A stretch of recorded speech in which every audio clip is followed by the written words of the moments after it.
Well, many thanks for joining us. You're watching QTV News, coming to you live from our studios along Kairaba Avenue. And first, the main local, business, international, and sports news headlines. Alhaji Vamusa Tawali, the doyen of Gambian journalism, has died at the age of 90. Survivor of the 2005 mass killing of West African migrants in the Gambia has related his tale of capture, torture, and eventual release.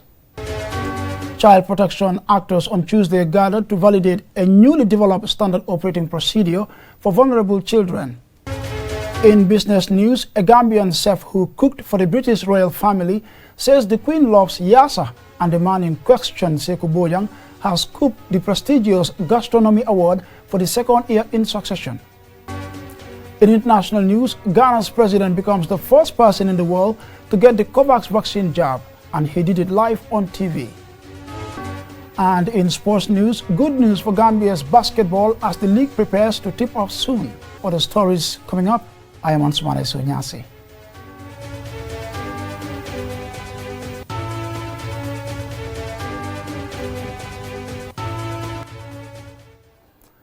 And we begin with some sad news as the Gambian media is in mourning following the death of Vamusa Tawali, the doyen of Gambian journalism, who died at the age of 90. He died on Monday and was laid to rest on Tuesday. Here's a tribute from Mountain Boach. Tributes have been flooding in since the announcement of his death. The Gambia Press Union, where he was the first treasurer, issued a press release in which its president, Sheriff Bojang Jr., said the history of Gambian media is incomplete without mentioning Bad Trawali. He lived for the good of journalism and press freedom, and his legacy of standing for all that was right for journalism would be long remembered. Journalist and former president of the GPU, D.A. Jawo, in an interview with QTV, described him as Ba was a very, very easygoing person, very friendly, and he actually treated everybody quite fairly. So I know about that. And he was also very much interested in the profession, and he was ready to, share his knowledge and, experience with any young journalist. Admiring sentiments that were also echoed by the historian who knew him personally, Hausum Sise.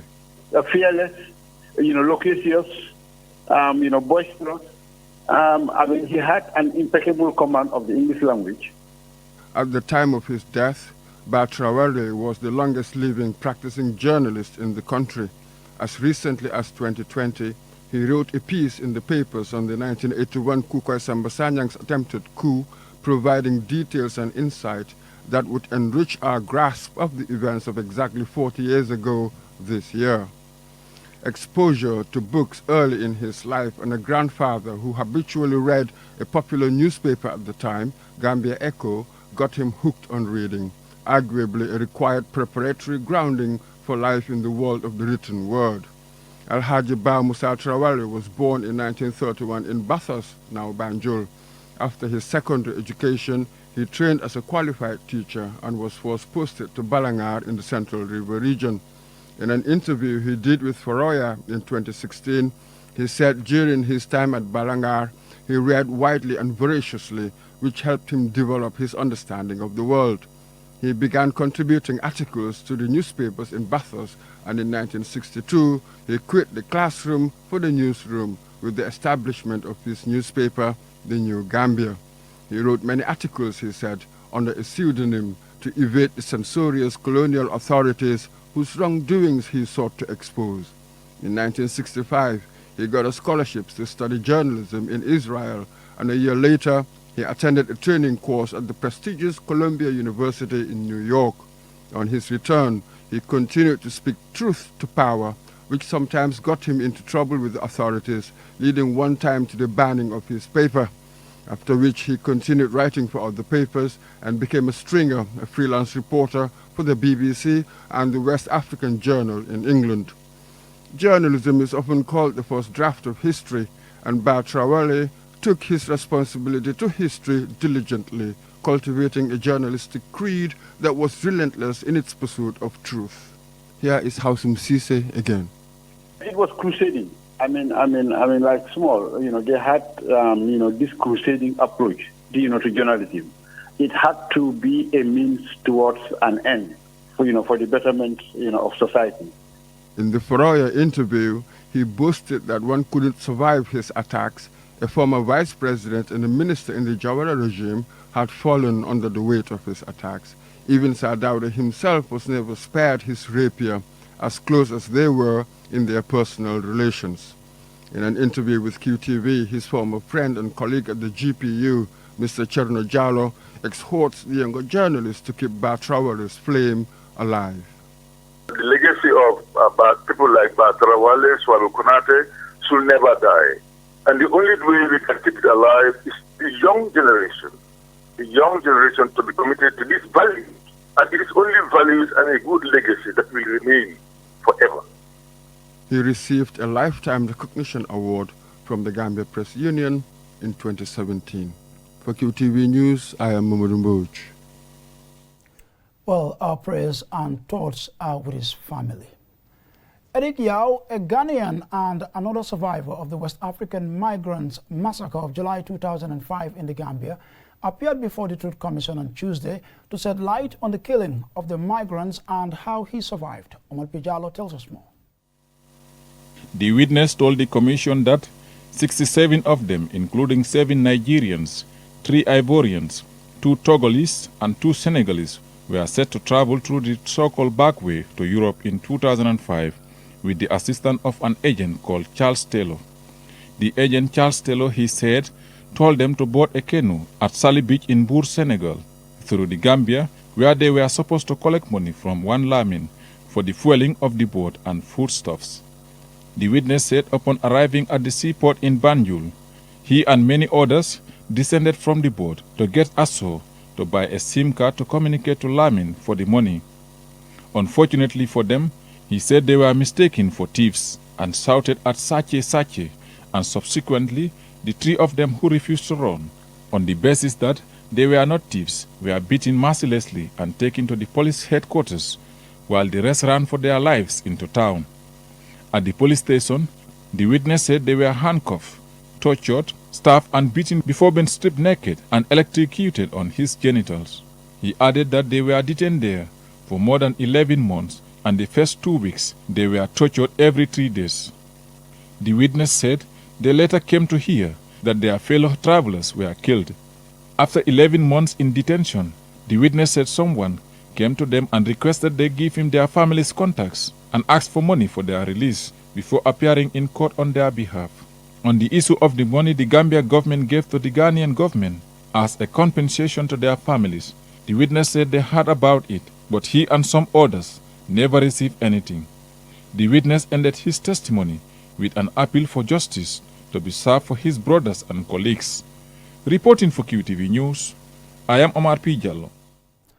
Child protection actors on Tuesday gathered to validate a newly developed standard operating procedure for vulnerable children in the Gambia. It aims to harmonize the work of social workers and contribute to strengthening the national child protection system. Alusise reports. This validation is a culmination of months of engagements and consultations among child protection actors to develop a standard operating procedure to yield positive results and progress in addressing child protection issues affecting children. Therefore, this developed document is expected to harmonize what is currently a fragmented approach by actors which does not fully take into account the multidimensional needs of children in programming and service delivery. There are both domestic and international legislations to protect children's rights against any form of violent acts such as early marriage, female genital mutilation, and forced labor, among others. Despite this, some challenges still remain and weaken the national response. One of these challenges is case management approach of the seemingly unending child protection issues in the country. It is for this reason that the government of the Gambia, through the Ministry of Gender, Children and Social Welfare, with the support of UNICEF, initiated the development of this document. Alice Mary Von Yoro, the consultant, explains that the operating procedure was developed through mixed methodology, including data collection involving various tools such as interviews, focus groups discussion, and work group session. She further reveals that 21 institutions were consulted and involved in the development of the document. We do not have an integrated system which is established in the Gambia, and then we have a kind of case-by-case approach which does not foster an harmonized system, and that's why the case management is also established to provide answers to those needs, because it also affects and weakens the child protection system which is currently existing in the Gambia, and conversely it also affects the rights of children. The SOPs are anchored on the guiding principles of best interests of the child, human rights of the child, non-discrimination, and right to life, survival, and development, among others. Maxime Gamen, Program Manager responsible for protection and inclusion of children at UNICEF, expressed optimism that the purpose for developing the guiding document will be achieved. It will provide timely and updated data that will be compiled and included in the national database. This will be a useful tool for policymakers and implementers alike in addressing issues of child protection. The case management will provide opportunity to train social workers and community members who will be better equipped to provide support to resolve and follow up the case until satisfactory completion and closure. For Bintu H.K. Fati, Director of Children Affairs at the Ministry of Children Affairs, children are among the most vulnerable groups in the society, hence their protection should and must be given due attention. I therefore stress the urgency for partnership in increasing the level of commitment to child rights and sought application of creativity in limiting the impact of child abuse and exploitation in the Gambia. Rahi Bitey, Permanent Secretary at the Ministry of Gender, Children and Social Welfare, thanked UNICEF and the consultant for the partnership. I have no doubt that with your participation and contribution, we can make Gambia a country that is safe for our children to survive and develop. On behalf of the Ministry of Gender, Children and Social Welfare, I therefore thank UNICEF, the consultant and team for their unflinching support, both financially and technically, towards the attainment of this important milestone in the history of our country. The objects and intents of the document are quite progressive, but its outcome will depend on the effective implementation of the document, bearing in mind the interests of children. Reporting for QTV News, I am Aliou Cisse. And from that report by Aliou Cisse, we will take a short commercial break, but when we return, we take a look at some more local business, international and sports news. Do stay with us.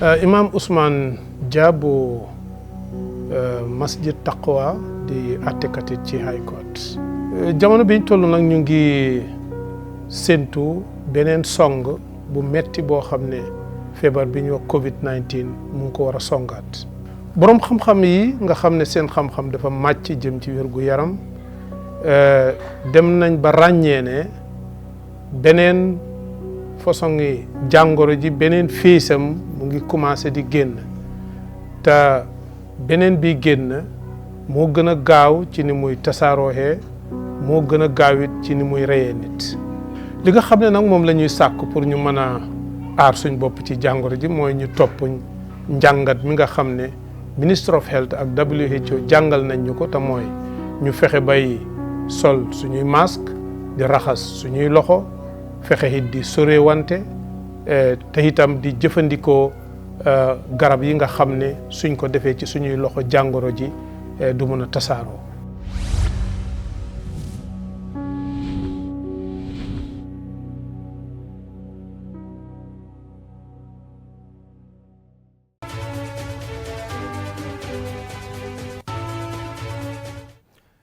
Well, thanks for staying with us. You're watching QTV News and we're broadcasting live from our studios along Kairaba Avenue. Now, the Imam Malik Islamic Institute in the Gambia held its 16th edition of Chronic Memorization Graduation Ceremony on Sunday. 13 graduates have been awarded certificates after successful memorization of the Holy Quran. Mohamed Lamin Choi reports.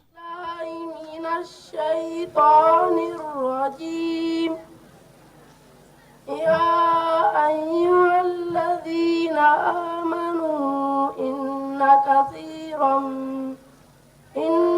كثيرا من الأحبار والرهبان. These graduates, aged between 10 and 21, have got the full text of the Holy Quran in their memories. It means they can recite the 114 surahs of the Muslim Holy Scripture without reading directly from the text. The journey of memorizing the Islam's most important holy book took some of them 3 to 5 years and sometimes more. At a well-attended annual graduation ceremony, invitees include Islamic scholars, parents, teachers, and loved ones of the graduates to mark this historic milestone. I would like to tell you thank you so much. We promise to make good use of the knowledge gained from this respectable institute. We are ready to further our education up to the university level. If we are given the opportunity, we will always remember for your hard work, wherever we are, no matter what happens. The students will from now see a fresh page of their academic pursuits after Quranic memorization. The principal of the Imam Malik Islamic Institute uses the ceremony to remind parents that the burden is now passed on to them, to open doors of opportunities for the children to proceed to a higher stage of academic and religious venture. But if you leave them, we say Quran, to make a party, you forget 2 months, Quran will go. So I will advise them to encourage them and leave them to pray with them in mosque, Maghrib and Isha, to hear people, to hear them, and bring them to the school. Go to school, Arabic school, English school, to continue the school is better. But leave them like this, it's not good. Behind the success of these graduates are parents whose efforts and support have enabled the graduates to earn a deserving academic triumph. It is a joyful and happy moment for the parents whose continuous care and support for the advancement of the children's education are needed more than ever.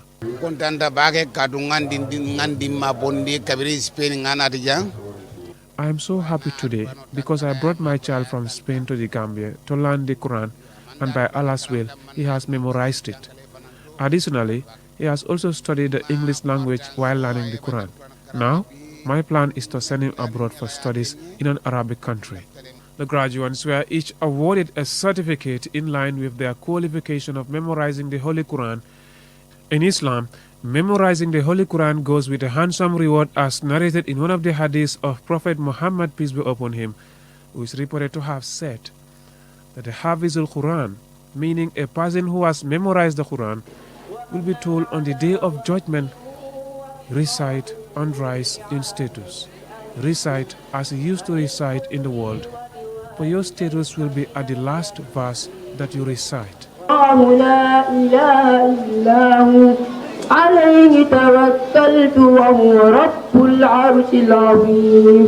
Mamadou Lamin Choy, Qtv News.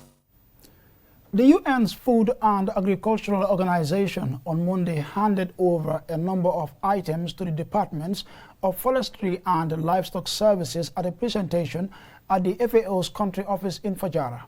Well, as Omar P. Jallo reports, the materials will support the Department of Forestry to demarcate 19 forest parks. In demarcating the 19 forest parks, the equipment will also allow the Forestry Department to install demarcation poles to save them from encroachment and help the Department of Livestock Services establish a cattle identification system and tagging exercise scheduled to start on the 3rd of March 2021. The donated materials include GPS units, demarcation poles, cattle tags, tablets, and a desktop PC. The assistance is part of a project funded by the UN Peacebuilding Fund through the FAO and the UNDP project titled Addressing Conflict over Land and Natural Resources in the Gambia.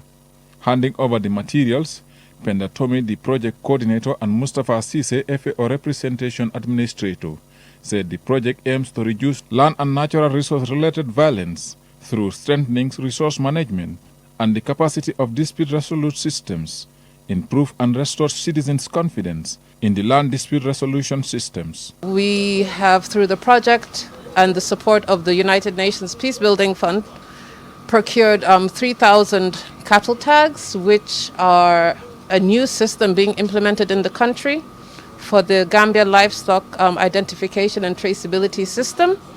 And these tags have unique numberings and they are barcode readable. And there are 15 applicators. And another aspect of this is the cattle passports, which are kept by the cattle herd owners to identify the livestock within their herds. Also, giving support to the Department of Forestry, we have procured items such as 900 demarcation poles, which were used for the demarcation exercise of the 19 forest parks.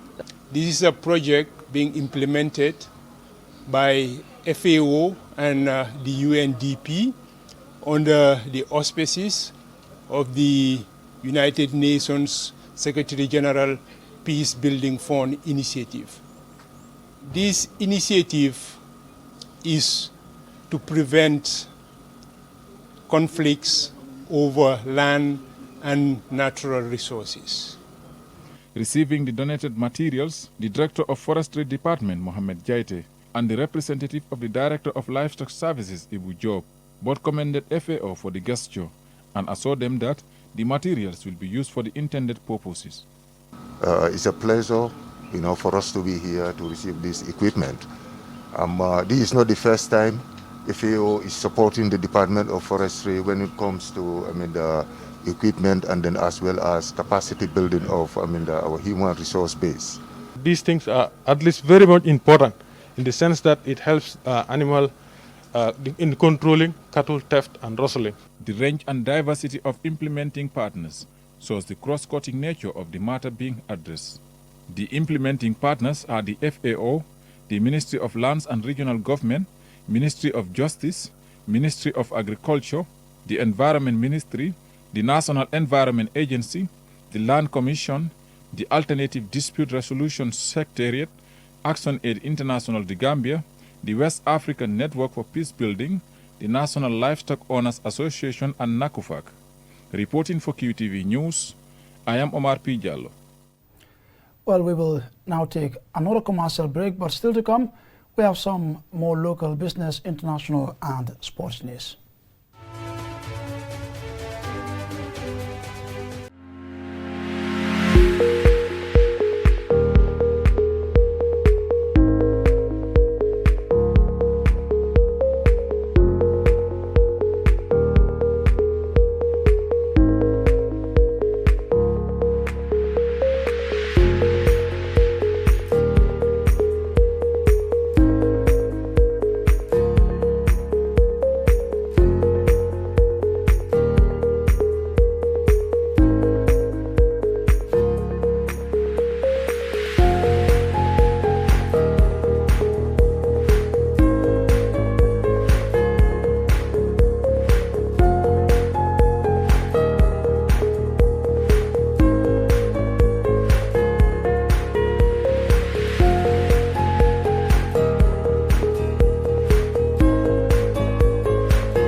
Welcome back, and now for some business news.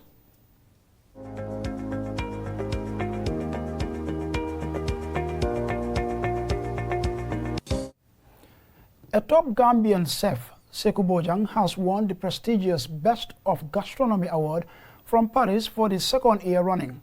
Jennifer Sonko visited him at his restaurant where he prepares delicious meals for Gambians. Chef Bojang started his journey as a chef while working as a receptionist at a hotel in England. At some point, the breakfast chef took ill suddenly and Sekou volunteered to prepare breakfast for the guests. Since then, he has stayed in the kitchen. The hotel was obviously pleased with his cuisine. He got a scholarship from them, which has led to today where he is an executive chef. Chef Bojang has bagged several awards, including MasterChef in Reading in UK, the highest competition in Germany, Olympics in South Africa. Chef Bojang was one time a cook for the royals in the United Kingdom. He excitedly informed us that Queen Elizabeth loves Yassa. Chef Bojan's most recent award is the Best of Gastronomy from Paris. Gastronomy is the study of the relationship between food and culture, the art of preparing and serving rich or delicate and appetizing food, the cooking styles of particular regions, and the science of good eating. All my awards are basically, I always like to be standing out in whatever I do. And I like, of course, to see something and recreate and innovate out of it and become better. So every single competition I've won is mostly based on creativity, presentation, and timekeeping. And also, I'm very much cost-minded when it comes to creating a dish. So throwing things I don't like, and of course, whatever I have, I make the best out of it, and then always the presentation talks too much. Despite having worked in 10 countries across the world, he still felt he hadn't achieved enough without giving back to his country, especially in supporting young chefs. So for the young ones, I think the best thing they could do is, whatever you do, you need to connect with your passion, connect with your heart, and make sure you do the best. And do not expect anybody to be your own role model. Yes, we get inspired, but we also love what we call, I'm inspiring you, but you need to inspire me back by having to do the best for me to sit back and say, wow, I did show this person this and that. So as a youngster, I mean, you've been inspired by somebody. Always have this in you that you also want to inspire somebody. So once we do this, then at least everyone is inspired and more will come out of it. Chef Bojang is looking forward to starting his own academy where he can train young chefs to become great. He is the current president of the Gambia Chefs Association, where the plight of chefs are addressed, along with highlighting other activities they do. Best of Gastronomy itself as a worldwide gastronomy brotherhood for chefs and gourmets. Reporting for QTV News, I am Jenna Wasonko. Well, quite inspiring. Congratulations, Chef Bojang. And now we take a look at some international news.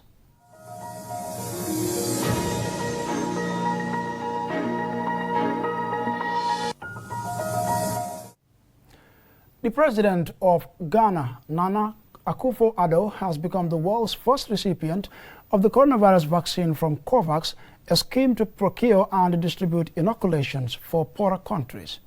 A wider COVAX program will begin in the country on Tuesday. Ghana and its West African neighbor Ivory Coast on Monday became the world's first states to administer vaccine from COVAX. Last week, the country received 600,000 doses of the Oxford AstraZeneca vaccine in Accra as part of efforts for equitable global access to jabs. The Ghanaian president said that by being the first to have it, he is setting an example to show this vaccine is safe so that everybody in Ghana can feel comfortable about taking it.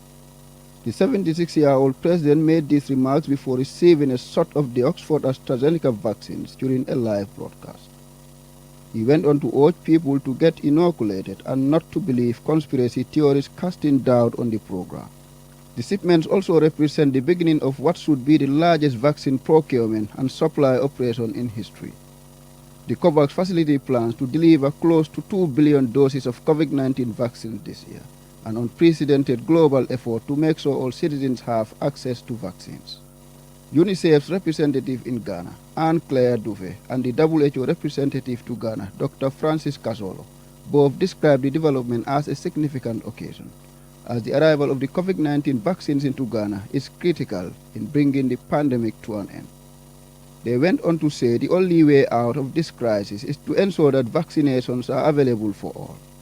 The two officials thanked all partners that are supporting the COVAX facility to deliver safe and effective COVID-19 vaccines to all countries quickly and fairly. With the country recording more than 84,000 COVID-19 cases and 607 deaths since the start of the pandemic, the president said all the current restrictions to curb the spread of the virus were to remain in place despite the vaccine rollout in Ghana. After a year of disruption due to the COVID-19 pandemic, it appears the path to recovery for the people of Ghana has finally begun. Reporting for QTV News, I am Yahya Jao. And from that report, we will now take a look at some sports news in just a moment.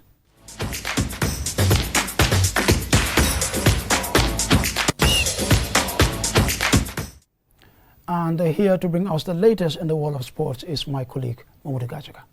Thank you, Nzumana Isunyasi. Well, if you're a fan of basketball, especially Gambian basketball, I have some good news for you because the league is set to kickstart on Saturday, the 6th, and the Gambia Basketball Federation, under the leadership of Jiran Senghor, have talked about this because the league hasn't been played for over 2 years, but finally it appears to be coming.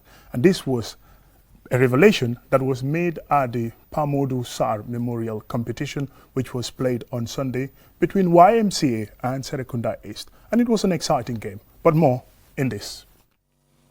It was a competitive game. Serekunda East appeared to have made a comeback in the third quarter and were leading at some point, but a strong YMCA fought back to take the crown in the dying minutes, winning 71-68. Abdullah Warner was one of the most outstanding players in the final. Yeah, first of all, I'm not gonna say like for our sports in Gambia here is a little bit dull because of like at least we have no proper league right now. This is a Pamodu Sarr tournament. We're just trying, you know, everybody's turning out, it's good, and we really appreciate it. But like at least when we have a league, it's that time we'll see like the players, we can do a squad and everything for, you know, for us players to know to go to the next level. As the new season is set to begin on Saturday, tournament most valuable player Cherno Ba told QTV that Gambia has what it takes to compete at regional and continental levels. I wish that we Gambia should step up in basketball to compete in Africa and international level.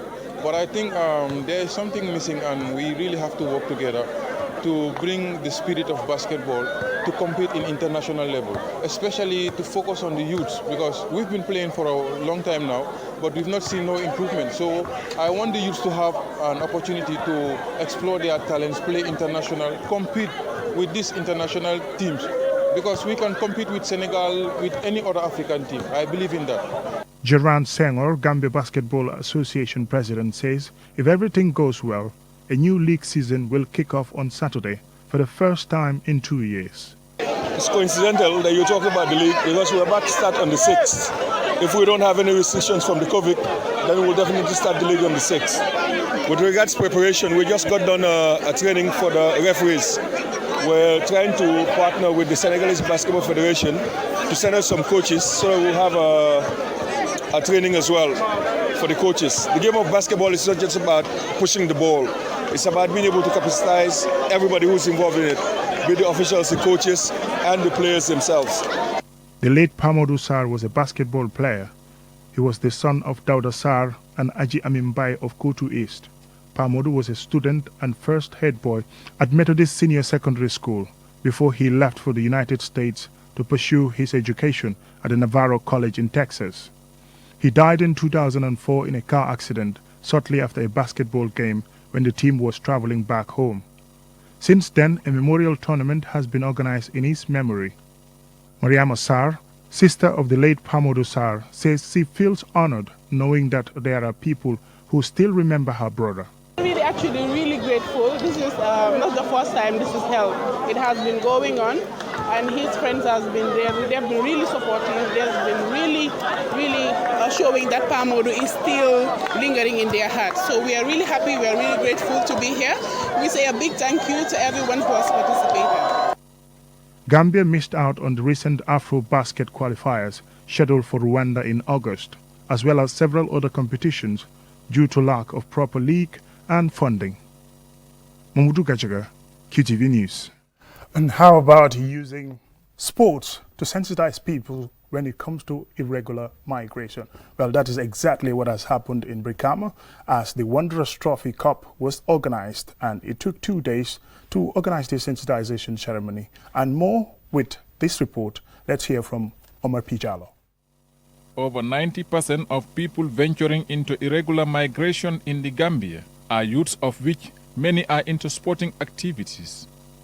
It is therefore important and worthwhile for these youths to get the right information to take informed decisions about their migratory journeys by highlighting the realities of irregular migration through dialogue and engaging members of football academies in a debate. 60 participants, including officials and players of the Wanderers SC Academy, took part in what organizers describe as a creative way of addressing irregular migration along dangerous routes and promote safe migration through sport in partnership with officials from the IOM. At the event, Jeremane from the International Organization for Migration Gambia said the use of sport to raise awareness and share experience on irregular migration and emphasis on the dangers of the journey and the opportunities in the Gambia is an innovative idea. Mane added that the idea is not to tell the participants they should not migrate, but to provide balanced information and express hope that this will be another milestone in educating people. At IOM, our mandate and principle is to actually promote humane and orderly migration. We believe migration is a fundamental human right, and every individual has the right to migrate, either to return to his country of destination or other country. But we have all seen the issue of the phenomenon in terms of young people, a majority of Gambians that migrate through the irregular migration route.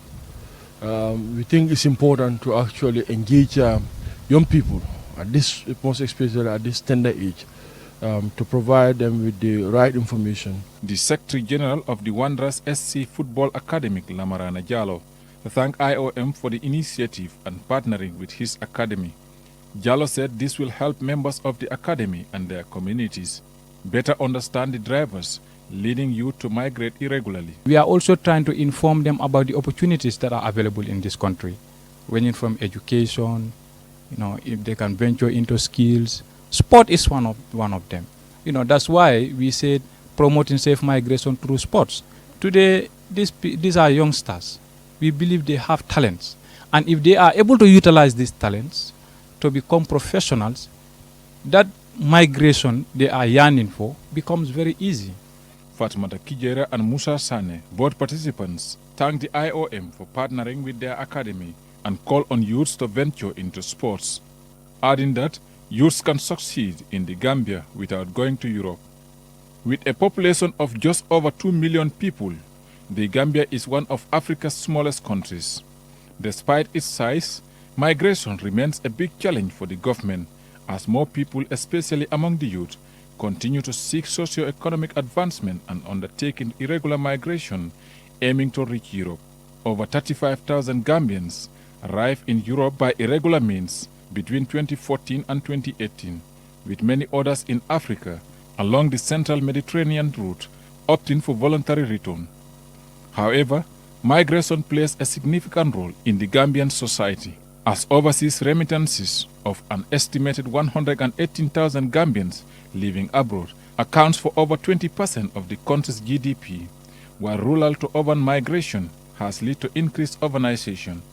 Reporting for QTV News, I am Omar P. Jallo. That's all in tonight's sports. I hope you do enjoy it. Back to you, Esso. Well, many thanks, my colleague Mamoudou Gachake there, giving us a rundown of very exciting sporting stories. I'm afraid that's all about it, but before we take a leave of you, here's a recap from main headlines. Alhaji Vamusa Tawali, the doyen of Gambian journalism, has died at the age of 90.